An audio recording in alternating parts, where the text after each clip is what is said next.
With us now, former Governor Tim Kaine. He's chairman of the Democratic National Committee. Good morning, sir. Nice to have you with us. Good to be back, guys. Thanks. So let me ask you this. It seems like certainly our poll and all the polls you see show there's this enthusiasm gap. Republicans are excited to vote. Democrats aren't. I ask you, if the very control of Congress is at stake here, why can't you get your Democratic voters excited to come out and vote?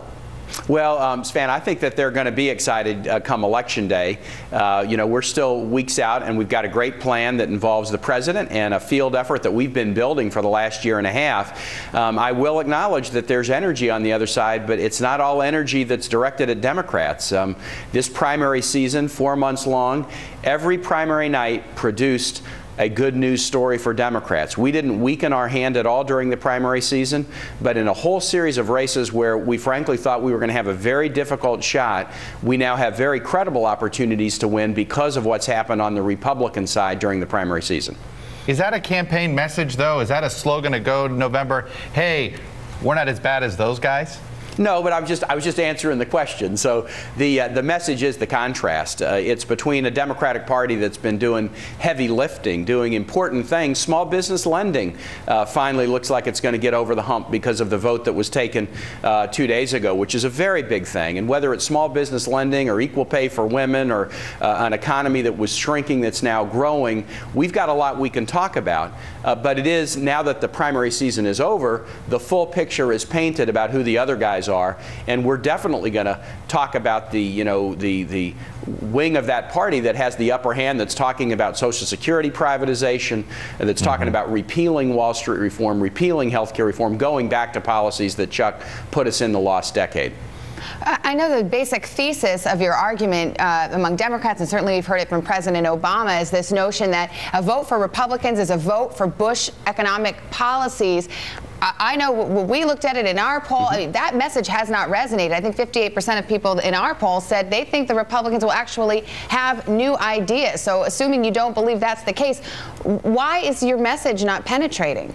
Well, I think people are starting to pay attention between Labor Day and Election Day. So, hey, I'm glad the election isn't today. I was really happy when I ran for governor in 2005 that the election was in November, not September, because I was behind in September, and President Obama was behind in the presidential race right after Labor Day. We've got more work to do, certainly, but I think the issue, is very clear, that the Republican leadership has told America what they're going to do if they get control. And it is going back to policies that helped us get into this tailspin. Tax cuts only for the wealthiest, repealing, key protections like Wall Street reform that were taken to try to prevent what we saw for the last decade. The only thing in which I guess maybe we underestimated it here is that when we talk about going back to the policies of the Bush era, we might have, kind of underestimated it. Those who were talking about getting rid of Social Security, I mean, they want to go back to Hoover, and those who want to rewrite the 14th Amendment want to go back to the Buchanan administration.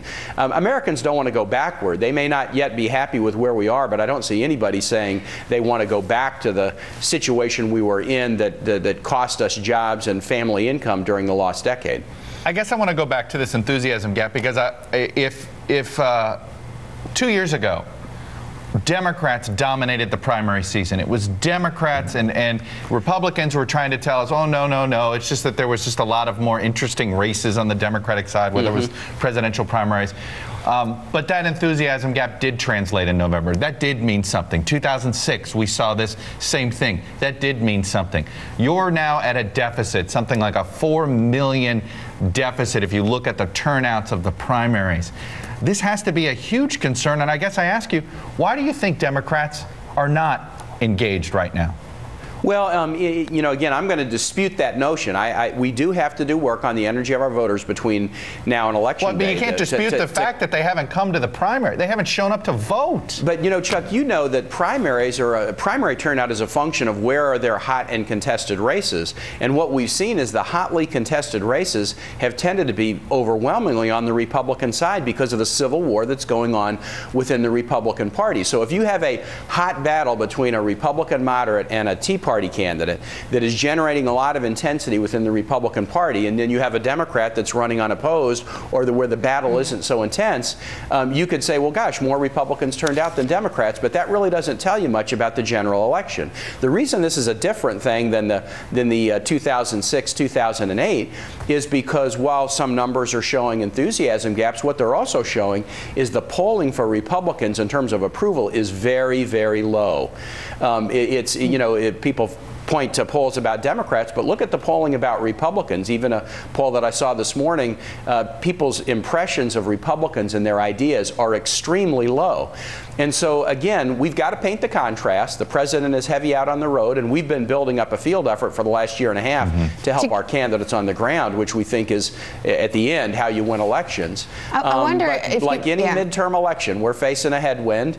The economy makes it tougher, but we don't mind a tough battle.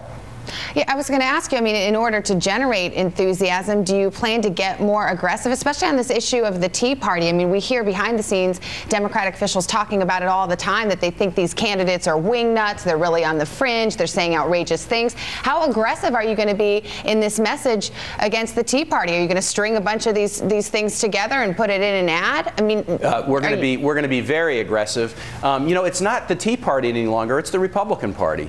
There really isn't a functional differentiation between them. The Tea Party activists have taken over the Republican Party.